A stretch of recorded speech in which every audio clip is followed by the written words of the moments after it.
উপস্থিত লাখো ভাই বোনেরা, সাংবাদিক ভাইরা, ধানের শীষের ভোটাররা, আসসালামু আলাইকুম। আসসালামু আলাইকুম। আপনারা ভালো আছেন?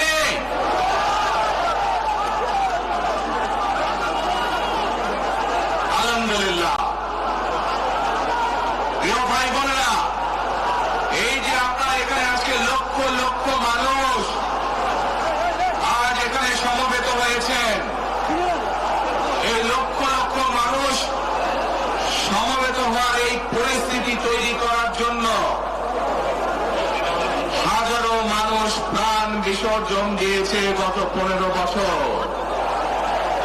আপনারা আজকে এই যে লক্ষ মানুষ এখানে উপস্থিত হয়েছেন, আপনাদের যে রাজনৈতিক অধিকার প্রতিষ্ঠা করার জন্য, আপনাদের কথা বলার বাক স্বাধীনতার অধিকার, আপনাদের নিরাপত্তা পাওয়ার অধিকার প্রতিষ্ঠিত করার জন্য আজ যে আপনারা এখানে একত্রিত হয়েছেন, এই অধিকার প্রতিষ্ঠিত করতে গিয়ে আমরা আমাদের মাঝে থেকে ইলিয়াস আলীকে হারিয়েছি, আমরা আমাদের মাঝে থেকে জুনায়েদকে হারিয়েছি, আমরা আমাদের মাঝে থেকে দিনারকে হারিয়েছি। সারা বাংলাদেশে গত 15 বছর 16 বছরে যারা এই দেশ থেকে পালিয়ে গিয়েছে 1 বছর আগে, তারা যখন এই দেশের মানুষের টুটি চেপে ভোট ধরেছিল, তারা এই দেশের মানুষের বাক স্বাধীনতা কেড়ে নিয়েছিল, তারা এই দেশের মানুষের ভোটের অধিকার কেড়ে নিয়েছিল। তারা শুধু ভোটের অধিকার কেড়ে নিয়েই সন্তুষ্ট থাকেনি, তারা শুধু মানুষের সাধারণ মানুষের কথা বলার অধিকার কেড়ে নিয়েই সন্তুষ্ট থাকে নাই, তারা ইলিয়াস আলী, জুনায়েদ, দিদারের মতন শত হাজারো মানুষকে তারা হত্যা করেছিল সেদিন। তারা বাংলাদেশের লক্ষ লক্ষ বিএনপি সহ লক্ষ লক্ষ সাধারণ মানুষকে গুম খুনের মামলা দিয়ে জর্জরিত করেছিল। প্রিয় ভাই বোনেরা, আমরা দেখেছি বিগত 15-16 বছরে উন্নয়নের নাম করে কিভাবে দেশের মানুষের সম্পদ লুটপাট করে বিদেশে পাচার করে দেওয়া হয়েছে। আজকে এই যে ঢাকা থেকে সিলেট বা সিলেট থেকে ঢাকার যে মহাসড়ক, 2005 সালে আমি এসেছিলাম, সুনামগঞ্জে বন্যা হয়েছিল, আমার আসতে আসতে লেগেছিল 4.5 ঘন্টার মতো, কিন্তু আজ আমরা দেখি 10 ঘন্টার মতন সময় লাগে। সিলেটের এই পুণ্যভূমির মানুষ, বহু মানুষ আছেন যারা লন্ডনে যাতায়াত করেন, লন্ডন যেতেও এত সময় লাগে না প্লেনে করে যেতেও। এই হচ্ছে আজকে উন্নয়নের ফিরিস্তি। প্রিয় ভাই বোনেরা, গত 15-16 বছরে আমরা দেখেছি কিভাবে একের পর এক নির্বাচনে ব্যালট বাক্স ছিনতাই হয়েছে, কিভাবে অমিদানি নির্বাচন হয়েছে, কিভাবে নিশিরাতে নির্বাচন হয়েছে, এবং এই নির্বাচনগুলোর মাধ্যমে, তথাকথিত নির্বাচনের মাধ্যমে বাংলাদেশের মানুষের ভোটের অধিকার তথা রাজনৈতিক অধিকারকে কেড়ে নেওয়া হয়েছিল।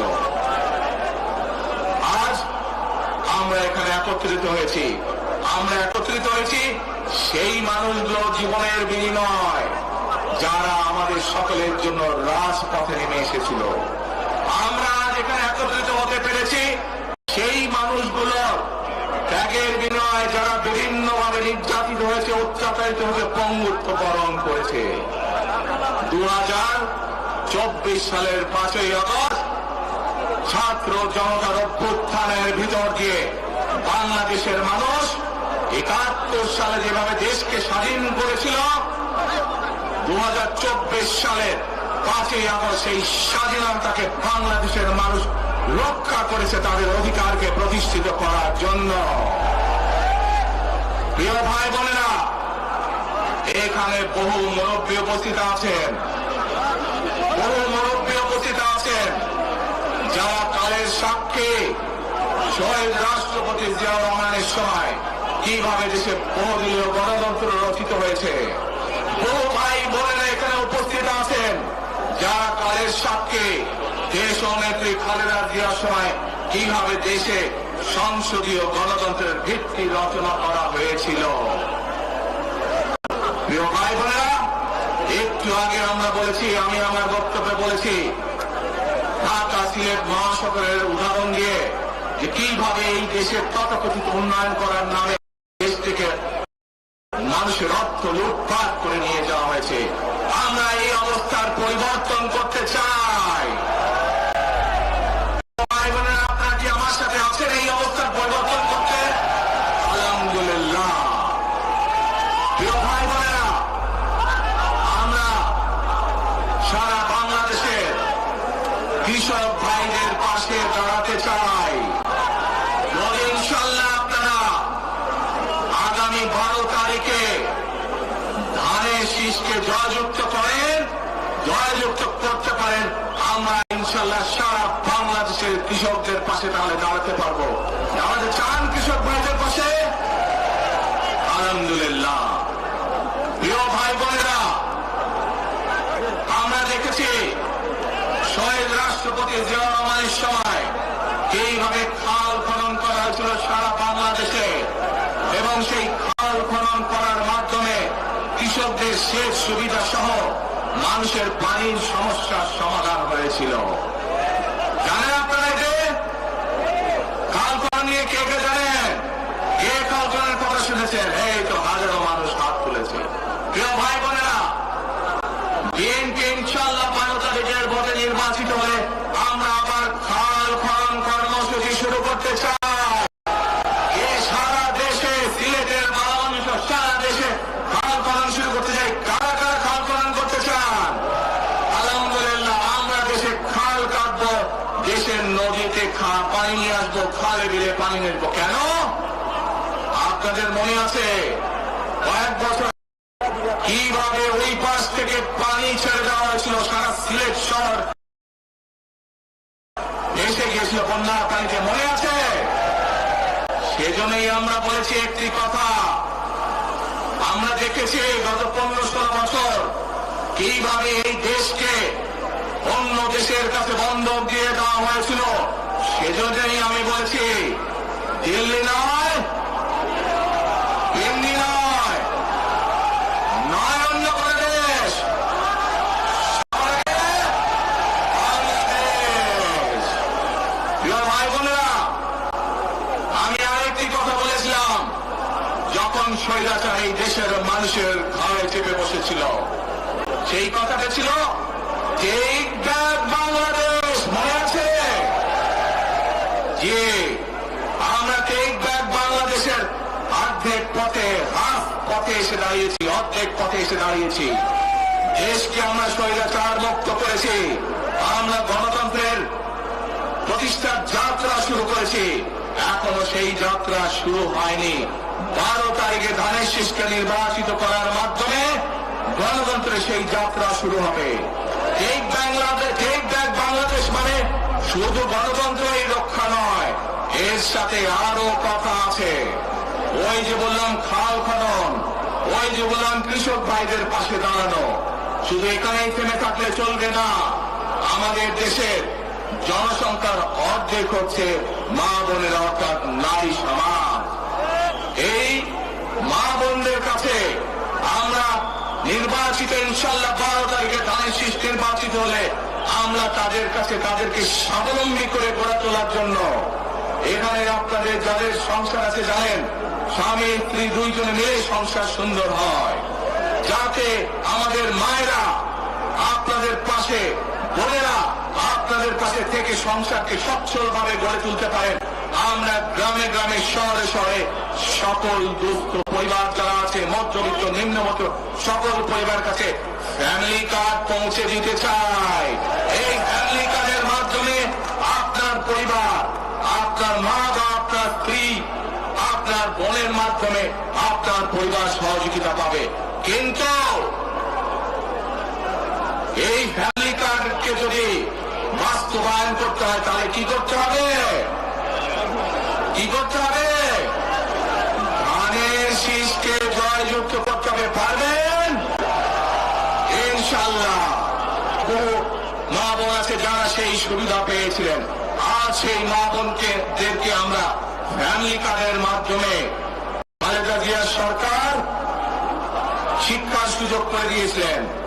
আপনাদের আগামী দিনের ধানের শীষের সরকার, বিএনপি সরকার সেই শিক্ষিত মা বোনদেরকে, সেই মা বোনদেরকে, সকল মা বোনদেরকে অর্থনৈতিকভাবে আমরা স্বাবলম্বী করে গড়ে তুলতে চাই।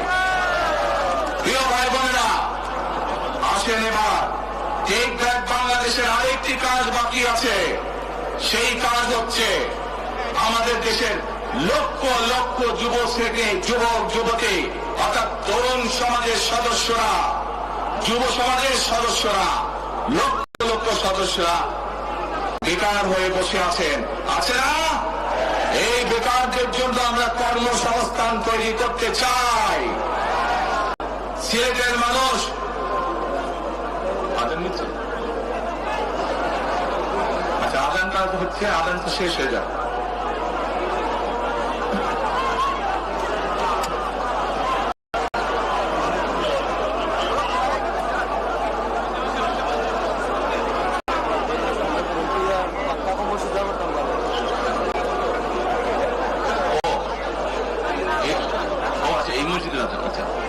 প্রিয় ভাই বোনেরা, এই দরগার মসজিদের আজান শুরু হলে আমরা কিছুক্ষণ বিরতি দিব আজানটা শেষ না পর্যন্ত, তাহলে তার আগে বক্তব্য রাখি নাকি? আচ্ছা, এই যে লক্ষ লক্ষ ভাই বোনেরা, সিলেটের মানুষ, অধিকাংশ মানুষ কোথায় যায়? লন্ডনে, তাই না? আরো অন্যান্য দেশে যায়। কিন্তু এই যে মানুষগুলো যাচ্ছে, এই মানুষগুলোকে আমরা বিভিন্নভাবে ট্রেনিং দিতে চাই। ট্রেনিং দিয়ে ভাষা শিক্ষার মাধ্যমে আমরা এই মানুষগুলোকে দক্ষ করে গড়ে তুলতে চাই। সিলেটের বহু মানুষ সাউথ সহ মধ্যপ্রাচ্যের বিভিন্ন দেশে যায়।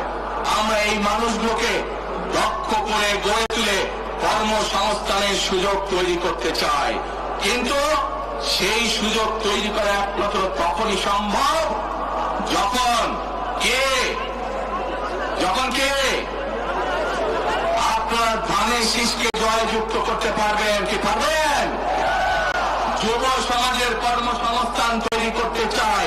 আমার লক্ষ লক্ষ ভাই বোনেরা বেকার হয়ে বসে আছে, আমরা তাদেরকে বেকার রাখতে চাই না। আমরা তাদের জন্য কাজের সংস্থান সৃষ্টি করতে চাই, কারণ তারা যাতে স্বাবলম্বী হতে পারে। তাদেরকে বিভিন্ন বিষয়ে ট্রেনিং দিয়ে আমরা দক্ষ শ্রমিক হিসাবে গড়ে তুলতে চাই, সেটি দেশের ভেতরে, দেশের বাইরে যাতে করে তারা কর্মসংস্থানের ব্যবস্থা করতে পারে। সরকার থেকে আমরা ইনশাআল্লাহ সেই ব্যবস্থা গ্রহণ করব, যাতে সেই দক্ষ মানুষটিকে সারা পৃথিবীতে আমরা ছড়িয়ে ছিটিয়ে দিতে পারি, যাতে করে তারা স্বাবলম্বী হয়ে নিজের পায়ে দাঁড়াতে পারে। প্রিয় ভাই বোনেরা, আমরা বহু মানুষের জীবনের ত্যাগের বিনিময়ে আজকে এই গণতন্ত্রকে আমরা প্রতিষ্ঠিত করার পথে এগিয়ে যাচ্ছি। কিন্তু আমরা বিগত কিছুদিন ধরে খেয়াল করে দেখছি, বাংলাদেশের কোন মহল, এই দেশের ভেতরে কোন মহল ষড়যন্ত্রের চেষ্টা করছে। গত কয়েকদিন ধরে আপনারা দেখেছেন, পত্র পত্রিকায় এসেছে, বিভিন্ন সোশ্যাল মিডিয়াতে এসেছে, মধ্যপ্রাচ্য সহ বিভিন্ন দেশে পোস্টাল ব্যালট যেগুলো পাঠানো হয়েছে, সেগুলোকে কিভাবে ডাকাতি করা হয়েছে। ঠিক যারা এই দেশ থেকে পালিয়ে গেছে, তারা যেভাবে আপনাদের ভোট ডাকাতি করেছিল, ঠিক একইভাবে আবার সেই ষড়যন্ত্র শুরু হয়েছে। দেখেছেন আপনারা? দেখেছেন? প্রিয় ভাই বোনেরা, সেই ষড়যন্ত্রের বিরুদ্ধে সজাগ থাকতে হবে। বিদেশে বসে তারা ষড়যন্ত্র করছে, একইভাবে আপনাদের আবার যে ইলিয়াস আলী, দিদার, জুনায়েদ সহ হাজারো মানুষের প্রাণের বিনিময়ে যে অধিকার আমরা অর্জন করেছি, 24-এ গণ আন্দোলনের, জনগণের আন্দোলনে এই সিলেট শহরে 13 জন আমাদের জীবন দান করেছে, 13টি প্রাণ ঝরে গিয়েছে আমাদের। প্রিয় ভাই বোনেরা, এই প্রাণগুলোর বিসর্জনের মাধ্যমে আমরা যে অধিকার আদায়ের পথে নেমেছি, একটি কুচক্রী মহল এর ভিতরে ষড়যন্ত্র শুরু করে দিয়েছে। দেশের ভেতরেও তাদের ষড়যন্ত্র থেমে নেই।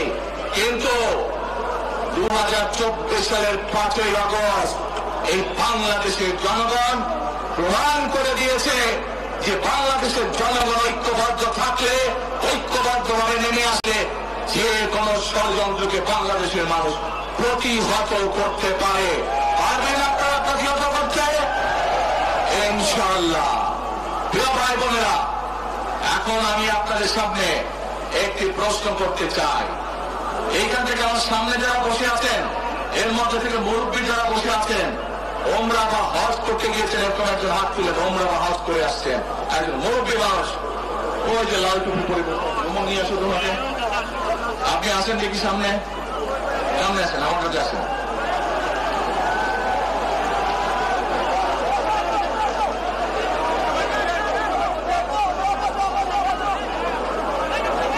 ওই যে চশমা ঝুলছে, চশমা ঝুলছে।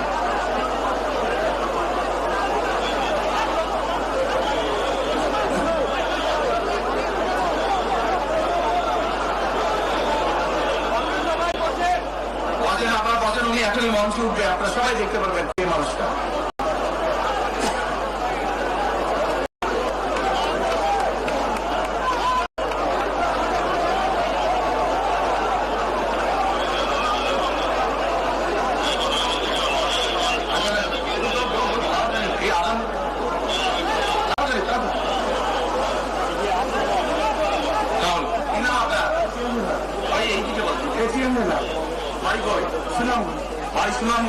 সুনামগঞ্জ কোথায়?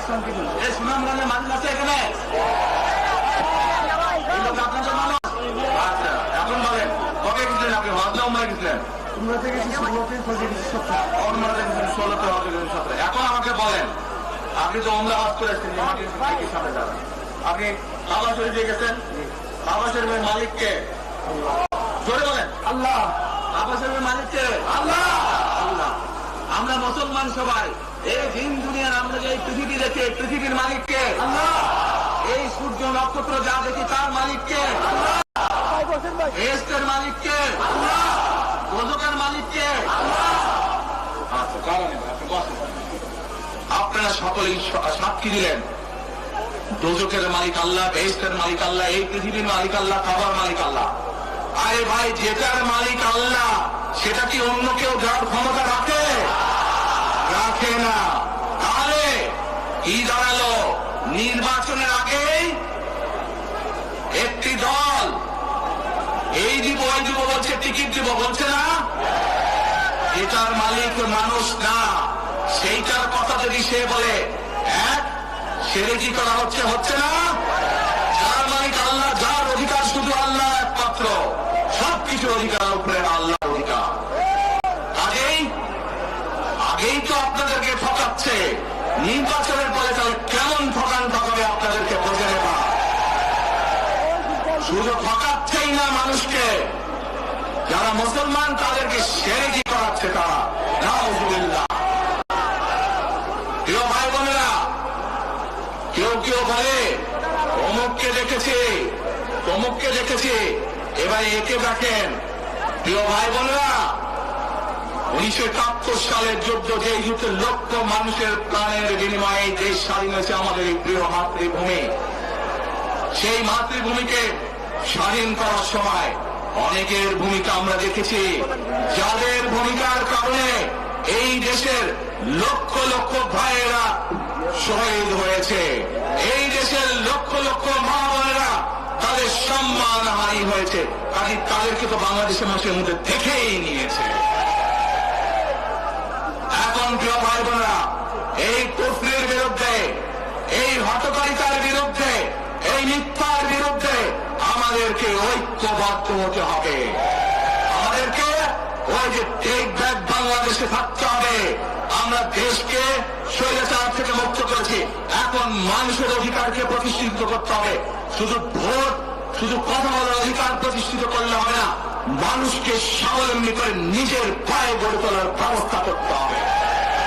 প্রত্যেকটি মানুষ, বাংলাদেশের মানুষ যাতে ঠিকভাবে, ভালোভাবে খেয়ে পরে বেঁচে থাকতে পারে, প্রত্যেকটি মানুষ যাতে নিরাপদে রাস্তায় চলতে পারে, সেই ব্যবস্থা করতে হবে। সেটাই হচ্ছে টেক ব্যাক বাংলাদেশ। আমরা বিগত 15 বছর দেখেছি, অমুককে বলে এসেছি, তমুককে ক্ষমতায় রাখার জন্য বলেছিল না? সেজন্যই বলেছি, দিল্লি নয়। আমরা দেখেছি যারা 71 সালে ছিল তারা কাদের সাথে লাইন দিয়েছিল, যাদের কথা একটু আগে বললাম, যারা মিথ্যা কথা বলে ঠকাচ্ছে মানুষকে, আমরা দেখেছি তাদের আস্তানা কোথায়। সেজন্য বলেছি, যেমন দিল্লি নয় তেমন তেমনি নয়, নয় অন্য কোন দেশ, সবার আগে বাংলাদেশ।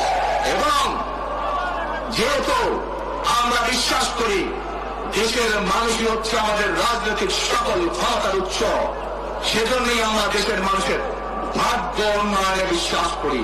এবং সংক্ষেপে আপনাদের সাথে যে কথা বললাম, শুধু ভোট এবং কথা বলার অধিকার না, বিএনপি চায় আপনাদের দেশের মানুষকে অর্থনৈতিকভাবে স্বাবলম্বী করে তুলতে, দেশের নারী সমাজকে, মা বোনদেরকে, দেশের যুব সমাজকে, দেশের প্রত্যেকটি কৃষক সহ প্রত্যেকটি শ্রেণী পেশার মানুষকে বাংলা বিএনপি চায় আগামী দিনে ইনশাআল্লাহ সরকার গঠন করে প্রত্যেকটি মানুষকে স্বাবলম্বী করে গড়ে তুলতে। প্রিয় ভাই বোনেরা, সেজন্যই আমরা আরেকটি কথা বলি, আমরা দেখেছি কিভাবে শহীদ জিয়ার সময়, দেশে খালেদা জিয়ার সময় দেশকে আমরা এগিয়ে নিয়ে গেছিলাম, দেশে কলকারখানা তৈরি হয়েছিল, মানুষের কর্মসংস্থান হয়েছিল, দেশের মানুষ বিদেশে গিয়েছিল। সেজন্যই আমরা বলতে চাই, করব কাজ, করব দেশ, সবার আগে বাংলাদেশ। করব কাজ, করব দেশ, সবার আগে বাংলাদেশ। শেষে আবারও আপনাদের কাছ থেকে আগামী 12 তারিখে ধানের শীষের পক্ষে ভোট চেয়ে একটি কথা বলতে চাই, ইনশাআল্লাহ আগামী দিনে বিএনপি সরকার গঠিত হলে আমরা নবী করিম সাল্লাল্লাহু আলাইহি ওয়াসাল্লামের ন্যায় পরায়ণতার ভিত্তিতে ইনশাআল্লাহ দেশকে পরিচালনা করব। আল্লাহ হাফেজ, বাংলাদেশ জিন্দাবাদ।